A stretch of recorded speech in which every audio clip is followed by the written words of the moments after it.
Friends, कैसे हैं आप सब लोग। आई होप कि आप सब लोग ठीक होंगे। मैं हूं ज्योति और वेलकम करती हूं आप सभी का मेरे चैनल अर्थ मॉम देहरादून में। अगर आप चैनल में नए जुड़े हैं तो प्लीज़ चैनल को सब्सक्राइब ज़रूर करें। वीडियो पसंद आई तो लाइक ज़रूर करें एंड येस कमेंट सेक्शन में अपने पॉइंट ऑफ व्यू ज़रूर शेयर करें। आप सबकी जानकारी के लिए क्विकली बता देती हूँ कि मैं रिएक्शन एंड रिव्यू वीडियोज़ बनाती हूँ आपके favourite bloggers, controversies, trending topics, Bollywood celebrities से रिलेटेड। तो अगर आपका भी कोई ऐसा व्लॉगर है जिसके ऊपर आप चाहते हैं कि मैं कोई रिएक्शन वीडियो बनाऊं सो प्लीज़ कमेंट सेक्शन में ज़रूर बताइएगा। फिलहाल हम लोग आज बात करने वाले हैं कामनी दी के करंट वीडियो के बारे में, जहां पे उन्होंने बहुत कुछ ऐसी बातें बोली हैं जो ऑडियंस को जानना और समझना ज़रूरी है। तो वैसे तो उस 1 घंटे की वीडियो के बाद अगले दिन ही ऑन द स्पॉट कामनी जी ने एक वीडियो पोस्ट करी थी जहाँ पर उन्होंने बोला था कि मैं अपनी तरफ से इस कॉन्ट्रोवर्सी का दी एंड कर चुकी हूँ और मैं यहाँ पर अपनी पब्लिक से प्रॉमिस करती हूँ कि इस कॉन्ट्रोवर्सी से रिलेटेड मैं अब कोई भी बात नहीं करूँगी।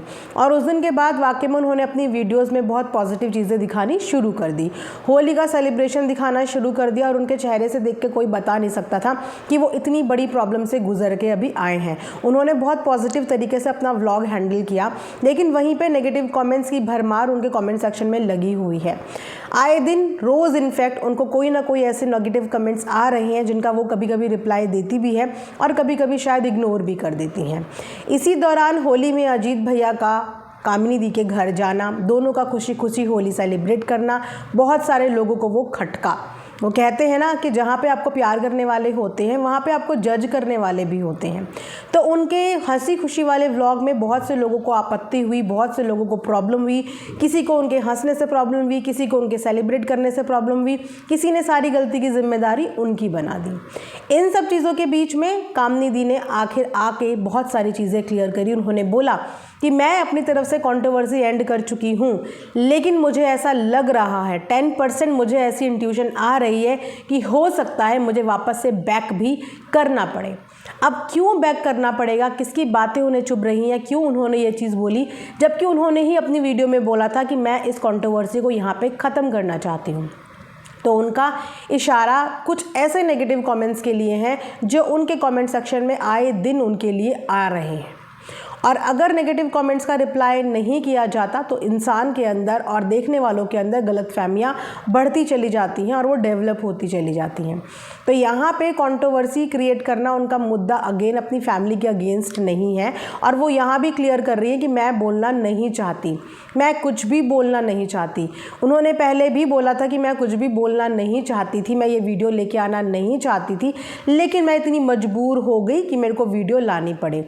और अभी भी वो यही बोल रही हैं कि मैं बहुत सारी बातें जो हैं वो क्लियर करना नहीं चाहती हूँ, मैं जवाब देना नहीं चाहती हूँ, लेकिन जिस तरीके के कमेंट्स मुझे आ रहे हैं मुझे ऐसा लगता है कि मुझे जवाब देना पड़ जाएगा, मुझे वापसी करनी पड़ जाएगी। तो सबसे पहले तो मैं ये बोलूँ कि जो ये नेगेटिव कमेंट्स आते हैं, जो हेट कमेंट्स स्पेशली आते हैं, वो चाहते ही यही हैं कि आपकी साइड से कोई रिएक्शन निकल के आए ताकि आपकी बोली हुई बात वो वापस से आप ही के ऊपर धकेल दें। तो सबसे पहले तो समझदारी यही कहती है कि ऐसे नेगेटिव कमेंट्स करने वालों को टोटली इग्नोर कर देना चाहिए। आपकी लाइफ में ऐसे लोगों की कोई भी एग्जिस्टेंस या कोई भी इम्पोर्टेंस नहीं होनी चाहिए कि आप इनको जवाब दें, क्योंकि ये आपकी खुशी देख ही नहीं सकते। तो सबसे बेस्ट होता है कि ऐसे लोगों को आप जवाब देना ज़रूरी समझो ही मत, क्योंकि उन्होंने अपना एक माइंड सेट किया हुआ है और आप चाह के भी उनका माइंड सेट चेंज अपने लिए नहीं कर सकते। तो ऐसे लोगों के ऊपर अपनी एनर्जी कभी भी वेस्ट नहीं करनी चाहिए, क्योंकि ये चाहते हैं कि ये आप लोगों को नेगेटिविटी बोल बोल के आपके मुँह से कुछ बुलवा दें और फिर सारी गलती ये निकल के आ जाए कि कामनी ने फिर से कंट्रोवर्सी शुरू कर दी या कामनी ने फिर से बोलना शुरू कर दिया, परिवार के अगेंस्ट फिर से बोल दिया। आप समझ लो कि ये एक पूरा चक्रव्यूह है जो हेटर्स का रचा हुआ होता है और वो यही चाहते हैं, चाहे वो किसी के लिए भी हों, कि हम सामने वाले को पहले तो नेगेटिव कमेंट्स कर करके इतना परेशान कर दें और फिर जब वो इंसान अपने डिफेंस में या अपने आप को डिफेंड करता हुआ अपनी बात रखे तो बाद में उसी की बात पर उसे फंसा दे कि देखो इसने तो कभी कंट्रोवर्सी एंड ही नहीं करी थी, ये तो यही चाहता था, ये तो फैमिली की बदनामी करवाना चाहता था, ये तो कंट्रोवर्सी शुरू करना चाहता था, इसको तो डॉलर छापने हैं, इसको तो परिवार की इज्जत खराब करनी है, चाहे वो निक्की के कमेंट सेक्शन में हो, चाहे वो इनके कमेंट सेक्शन में हो। तो बेहतर यही होगा कि अभी के लिए अपने अपने नेगेटिव कमेंट्स जो आप लोगों को कर रहे हैं उनको इग्नोर कर दो। वो चाह ही यही रहे हैं कि आप लोगों को और भड़काएं। कुछ लोग ऐसी प्रवृत्ति के होते हैं जो सामने वाले का घर में सुख शांति देखना पसंद ही नहीं करते। उनको हर चीज़ में सामने वाले को जज करना है और हर चीज़ में सामने वाले को नीचा दिखाना है। उनकी मानसिकता ही यही होती है कि घर में तमाशा देखो और मज़े लूटो। वो लोग बहुत इंजॉय करते हैं इन चीज़ों को। तो आप लोगों को ये चीज़ समझनी चाहिए। अपने वेल विशर्स के कमेंट्स पढ़ो, जो आपको प्यार करते हैं आप उनके कमेंट्स पढ़ो और इन नेगेटिव कमेंट्स वालों को इग्नोर कर दो। तो वहीं पे कामनी दीदी ने वैसे बहुत सारे नेगेटिव कमेंट्स का रिप्लाई भी किया है, जिसमें से उनसे एक बहुत ही सॉलिड क्वेश्चन पूछा। ये क्वेश्चन आपने 2 घंटे की वीडियो में निक्की के चैनल पे देखी होगी, जब उन्होंने एक बात बोली थी कि भाभी को जो है वो कमरे से निकाल दिया था भैया ने। सिर्फ यही बात बोली थी, लेकिन उसके आगे पीछे की पूरी कहानी नहीं बताई थी कि ऐसे क्या सर्कमस्टांसेस हुए थे, ऐसे क्या रीज़न हुए थे कि जो भाई हैं उन्होंने अपनी बीवी को ही कमरे से बाहर निकाल दिया, ऐसा क्या हो गया था। तो उस पर एक सब्सक्राइबर ने कामनी से क्वेश्चन पूछा है कि एक बात बताओ कामनी, रिसेप्शन की वीडियो देखकर तुम्हारी शादी की, उसमें तो अजीत भैया कपल डांस प्रपोज ये सब कर रहे हैं, तो फर्स्ट नाइट के दिन रूम से बाहर कैसे निकाल दिया उन्होंने, जैसे कि सुमित जी ने बोला था। तो इसका रिप्लाई करते हुए कामनी जी ने बोला है, मैं यहाँ पे कमेंट लगा भी दूंगी, कि आधी अधूरी बात पे तो कुछ लोग इतना फड्डे हैं उस रात की कि अगर सच्चाई बता दी जाती तो पता नहीं क्या होता। तो समझ आने वाले बहुत अच्छे से समझ रहे हैं। दूसरी बात, मेरे पति ने उस दिन निकाला गया था जिस दिन मैं मायके से ससुराल आई थी, और गिफ्ट की बात आप लोगों से कुछ बताई गई है। तो उन्होंने ये क्लियर किया है कि फर्स्ट नाइट वाली रात को नहीं निकाला गया था, ये उस दिन निकाला गया था जिस दिन मैं मायके से ससुराल आई थी, और बात कुछ और थी, बात कुछ और बताई गई है। अगर सच पता चल जाता तो फिर कुछ और ही बात होती। तो यहाँ पे उन्होंने उनकी बताई हुई बात को एक तरीके से बिल्कुल गलत बता दिया है कि जो वहाँ पे कहानी सुनाई गई एक्चुअल में वो कहानी नहीं थी, कमरे से बाहर निकालने वाली बात। अब यही है कि जो स्टोरी ये सुना रहे हैं उस स्टोरी को वो वहाँ से मना कर रहे हैं, जो कहानियाँ उन्होंने सुनाई है वहाँ से ये मना कर रहे हैं। दोनों ही एक दूसरे की कहानी को झूठा बोल रहे हैं कि एग्जैक्टली वो बातें बताई नहीं जा रही हैं, सारी बातें मैनिपुलेट करके बताई जा रही हैं और सब बातें एक दूसरे से मिक्स करके बताई जा रही हैं। तो उन्होंने वो रात को अजीत भैया का उनको कमरे से बाहर निकालने वाली बात को कम्प्लीटली तरीके से डिनाई कर दिया है कि ये फर्स्ट नाइट की बात ही नहीं है, ये तब की है जब मैं मायके से ससुराल गई थी, और कुछ गिफ्ट से रिलेटेड भी बातें यहाँ पे कर रही हैं। उसी के साथ साथ एक कमेंट और इनके लिए आया है, जहाँ पे एक ने बोला है, कामनी जी आप बहुत गलत लग रहे हो मेरे हिसाब से, मैं अपने हिसाब से बता रही हूँ, मैं आपके कमेंट बॉक्स में जाकर देखिए, सिंपैथी सभी दिखा सकते हैं, पर मैं आपको सच्चाई बता रही हूँ कि उनके साथ उनका पूरा परिवार है और आपके साथ आप अकेले हो और आपका पति है। मायके वाले हैं ठीक है, पर मैं एक वेले परिवार नहीं होते, मैं मायके वाले परिवार नहीं होते हैं, मायके वाले होते हैं। परिवार का मतलब होता है ससुराल के साइड से उनके साथ सभी हैं, उनकी होली वीडियो में आप देखिए सभी लोग हैं, पता सब लोग हैं। तो इनका जो कमेंट्स करने वाली इनका बोलने का मतलब ये है कि आप यहाँ पे बहुत गलत लग रहे हो। कमेंट सेक्शन में लोग जो हैं आपको सिंपैथी भले ही दे रहे हैं, लेकिन मैं आपको सही बात बताऊंगी कि उनके साथ पूरा परिवार है और ससुराल वाले ही परिवार होते हैं, मायके वाले परिवार नहीं होते हैं। आप यहाँ पे बहुत गलत लग रहे हो।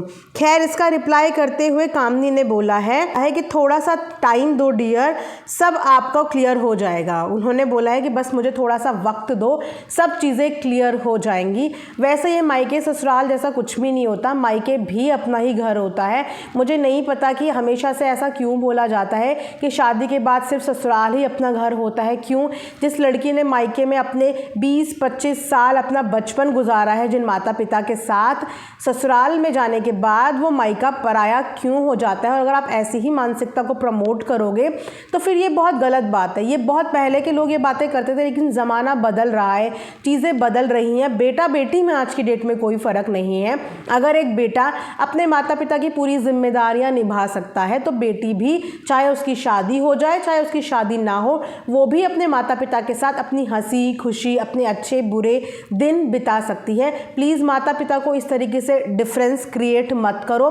परिवार सारा ही परिवार होता है, चाहे वो लड़की के माता पिता हो चाहे वो लड़के के माता पिता हो। येस, अभी सर्कमस्टांसेस ऐसे हैं कि बहुत सारी चीज़ें कामनी के फेवर में नहीं है और इस समय परिवार बट चुका है। कामनी का परिवार एक तरीके से अलग और वहाँ पे उनका परिवार अलग, लेकिन हर चीज़ें देखो टेम्पररी होती हैं, क्योंकि सबसे बड़ी और सबसे सच्ची बात यह है कि ये परिवार है, ये फैमिली है। आज लड़ेंगे, कल लड़ेंगे, परसों लड़ेंगे, लेकिन उसके बाद एक भी होंगे। खून के रिश्ते तोड़ने और टुटवाने इतने आसान नहीं होते।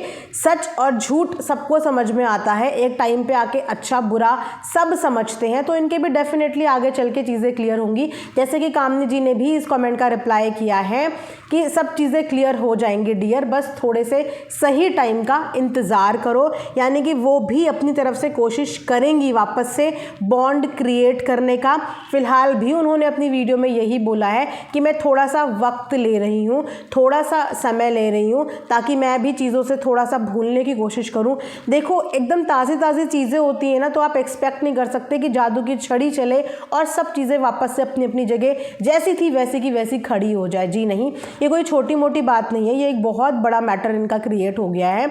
उसके बाद नेगेटिव कमेंट्स अभी भी रेगुलर आ रहे हैं, तो इन लोगों को भी चीज़ें भूलने में और चीज़ें सॉर्ट आउट करने में टाइम लगेगा। जब तक आप अपना मानसिक संतुलन, अपना मेंटल पीस ठीक नहीं करोगे, तब तक आप किसी और का कैसे ठीक करोगे। तो सबसे पहले अपना मेंटल पीस ठीक करना ज़रूरी है। तो शायद ये जो वक्त है, ये जो दूरियां हैं, इन दूरियों में दोनों अपनी अपनी जगह अलग अलग रहेंगे, अलग अलग चीज़ें करेंगे, अपना दिमाग डाइवर्ट करेंगे, चीज़ें थोड़ा शांत होगी। उसके बाद जब फ्रेश तरीके से मिलेंगे तो हो सकता है कि आपस में बैठ के अपनी अपनी प्रॉब्लम से लोग डिस्कस करें और सॉल्व करें। उसके अलावा एक कमेंट और यहाँ पे आया है, ट्राई करते हुए कामनी ने भी बातें बोली हैं। तो वो कमेंट कुछ ऐसा है कि फैमिली तो साथ नहीं है, आप बहुत ज़्यादा गलत हो। मतलब ये है कि आपकी फैमिली आज आपके साथ नहीं है, ससुराल वाली फैमिली, तो इसका मतलब गलत आप ही हो। गलत और सही फैमिली का साथ होने या किसी बंदे का अकेला खड़ा होने से नहीं होता। कभी कभी ऐसा भी होता है कि सच्चा बंदा भीड़ में सिर्फ अकेला रह जाता है और बाकी की सारी भीड़ गलत इंसान की तरफ खड़ी हो जाती है। आपने बहुत बार ऐसी चीज़ें देखी होंगी कि सच्चा इंसान आपको अधिकतर अकेला ही नज़र आता है। तो कभी भी किसी को अकेला बोल के ये मत बोलो कि उसी की गलतियाँ रही होंगी, ये सारी गलतियाँ उसी की रही होंगी। कभी कभी अकेले बंदे की भी गलती नहीं होती और कभी कभी जो सबके साथ है उसकी भी गलतियाँ नहीं होती। लेकिन हम इस तरीके से जज नहीं कर सकते किसी को कि क्योंकि वो अलग है, क्योंकि उसके साथ परिवार नहीं है, तो दैट मीन्स कि सारी गलतियां उसकी होंगी। गलतियां कभी एक इंसान की सारी नहीं हो सकती। अगर सारी एक ही इंसान की गलतियां हो जाएं और बाकी इंसान की गलतियां ना हो, तो फिर तो भगवान और इंसान में फ़र्क ही क्या रह जाए। इंसान तो गलतियां करेगा और इंसान नहीं करेगा तो फिर कौन करेगा। मैंने इस बात का बहुत सटीक आंसर किया है कि आप कौन सी फैमिली की बात कर रहे हो। मेरा पति और मेरा बेटा तो मेरे साथ है। मतलब जिन्होंने ये बोला कि आपके साथ आज आपकी फैमिली नहीं है, उसका जवाब कामनी ने दिया कि आप कौन सी फैमिली की बात कर रहे हो। मेरा पति भी मेरे साथ है और मेरा बेटा भी मेरे साथ है। वैसे अगर देखा जाए तो इस समय अजीत भैया का काफ़ी सपोर्ट है अपनी वाइफ के लिए। काश कि ये सपोर्ट पहले होता तो इतना ज़्यादा चीज़ें कभी बिगड़ती ही नहीं और इतने साल तक कभी भी कामनी को ये सब चीज़ें नहीं फेस करनी पड़ती। बोलते हैं कि हस्बैंड का सहारा एक औरत की बहुत ज़्यादा बड़ी हिम्मत होती है और अब आपको वो कॉन्फिडेंस भी कामनी के अंदर दिखाई दे रहा होगा जब से उनके पति ने अपनी बीवी के लिए स्टैंड लेना शुरू किया है या उन्हें समझना शुरू किया है या ये बोलिए उन्हें इज्जत देनी शुरू करी है। तब से कामनी के चेहरे पे जो ग्लो, जो कॉन्फिडेंस नज़र आ रहा है, वो हर एक औरत जो है वो अपने पति से एक्सपेक्ट करती है। और अब धीरे धीरे कामनी के काम को समझ रहे हैं, उन्हें गिफ्ट्स दे रहे हैं, उनकी चीज़ों से रिलेटेड उन्हें गिफ्ट दे रहे हैं, उनके काम की रिस्पेक्ट कर रहे हैं, उनके काम में कंट्रीब्यूशन देने हैं और सबसे अच्छी बात कि अपने परिवार के सपोर्ट में खड़े हैं। इसी को कहते हैं परिवार और इसी के कहते हैं हस्बैंड वाइफ का जोड़ा, कि जब पूरी दुनिया आपके अगेंस्ट खड़ी हो जाए उस समय आपका लाइफ पार्टनर अगर आपके साथ खड़ा होता है तो आप हर चीज़ से डील कर सकते हो, आप हर अच्छी बुरी सिचुएशन से डील कर सकते हो। और यही एक औरत की सबसे बड़ी ताकत होती है, उसके पति का साथ उसके लिए। तो इस समय अगर अजीत भैया अपनी वाइफ को सपोर्ट कर रहे हैं तो वो अच्छा कर रहे हैं, क्योंकि अगर वो भी उनको सपोर्ट नहीं करेंगे तो वो बहुत ज़्यादा डिप्रेशन में चली जाएंगी और जो चीज़ें सुलझ सकती हैं आगे चल के वो और ज़्यादा उलझने लगेंगी। तो फिलहाल दोनों के लिए यही सही है कि दोनों एक दूसरे से थोड़ा थोड़ा दूर हैं, अपने अपने आप को टाइम देंगे, अपने अपने कंटेंट पे काम करेंगे। दोनों का डिफरेंट कंटेंट होगा, इनका अपना शादी का कंटेंट होगा, अपने मायके का कंटेंट होगा, तो एक दूसरे से क्लैशेस नहीं होंगे, एक दूसरे से कंपटीशन नहीं होगा या कंटेंट का झगड़ा नहीं होगा। अपनी अपनी जगह सब बिजी रहेंगे, वो अपने मायके में, वो अपने ससुराल को संभालेंगी। तो थोड़ा दोनों का दिमाग जो है वो सेंटर पे आएगा, थोड़ा जो इतनी चीज़ें हो गई हैं पीछे उससे हटेगा। लेकिन दोनों को यही बोलूँगी कि इस वक्त नेगेटिव कमेंट्स को इग्नोर कर दो। वो लोग चाहते ही यही हैं कि आप लोग यहाँ से रिएक्शंस दो, रिएक्ट करो, शुरुआत करो और उसके बाद वो लोग वहाँ से मज़े लेंगे और बाद में ट्रॉल भी आपको करेंगे कि देखो इन्होंने फिर से कंट्रोवर्सी शुरू कर दी, फिर से ये सब चीज़ें शुरू कर दी। तो जितने भी लोग कामनी से भी ये चीज़ें कर रहे हैं ना, लगातार उनको नेगेटिव कमेंट्स दे रहे हैं, क्योंकि कामनी अपने नेगेटिव कमेंट्स को इग्नोर नहीं कर रही हैं, वो डिलीट नहीं कर रही हैं, वो सारे कमेंट्स आने दे रही हैं अपने कमेंट सेक्शन में। तो ये भी उनकी बहुत ब्रेवरी है कि वो सारे कमेंट्स अपने कमेंट सेक्शन में आने दे रही हैं और ऐसे कमेंट्स को फेस कर रही हैं, उनको जवाब दे रही हैं। लेकिन मैं यही बोलूँगी कि ऐसे हेटर्स को बिल्कुल भी फुटेज देने की ज़रूरत नहीं है और इनके भड़काने में आके रिएक्ट करने की ज़रूरत नहीं है। ये कंट्रोवर्सी को ख़त्म करने वाले लोग नहीं हैं। मुझे लगता है कि ये परिवार को जोड़ने वाले लोग ही नहीं हैं जो इस तरीके से आके सामने वाले को उकसा रहे हैं और बार बार उसको इतनी गंदे गंदे कमेंट्स कर रहे हैं ताकि सामने वाला कुछ बोले और फिर कुछ बोले तो उसी की गलती निकाल दें कि नहीं नहीं ये तो ऐसा है, इसने ऐसा कर दिया, घर की बेइज्जती कर दी। तो प्लीज़ नेगेटिव कमेंट्स वालों को बिल्कुल भी अपने हेटर्स को एंटरटेन ना करें, इग्नोर कर दें उनके कमेंट्स और अपने अच्छे कंटेंट पे ध्यान दें, अपनी आगे की चीज़ों पे ध्यान दें। अभी तो जर्नी शुरू हुई है, अप एंड डाउन सबकी लाइफ में आते हैं और यही अप एंड डाउन्स आपको स्ट्रॉन्ग बनाते हैं आगे के लिए। तो मैं बस यही बोलूँगी, ये था मेरा आज का एक रिएक्शन इन लोगों की वीडियो के बेस पे। आई होप कि आप लोगों को पसंद आया होगा। कमेंट सेक्शन में अपनी राय ज़रूर रखिएगा। मिलेंगे नेक्स्ट वीडियो में, तब तक अपना ध्यान रखिए। Thanks for watching earth mom Dehradun.